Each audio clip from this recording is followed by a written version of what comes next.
এটা হচ্ছে মেজো মাসির ঘরের লক্ষ্মী ঠাকুর, আর কি মিষ্টি দেখতে লাগছে। এদিকে বড় মাসি নারকেল নাড়ুটা করছে, তার সাথে সাথে আমি আর বড় মাসি মিলে মেজো মাসিকে হেল্প করি নাড়ু বানাতে। তারপর আমার ঘরের জন্য নাড়ু বানাবো, এই প্রথমবার আমি নারকেল নাড়ু বানাবো, তো সেটারই প্রস্তুতি নিচ্ছি।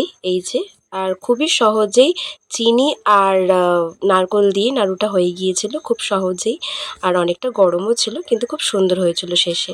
আর এদিকে আমি রেডি হয়ে নিয়েছি, এই সেই জামাটা যেটা আমার মেজো মাসি দিয়েছিল আমাকে, আমি পরবো বলেছিলাম। আর আমি জামাটা পরেওছি, মেজো মাসিও খুব খুশি হয়েছে। এদিকে আমার ঘরের জন্য সব কিছু ভোগ রেডি, এবার আমি পুজো করব।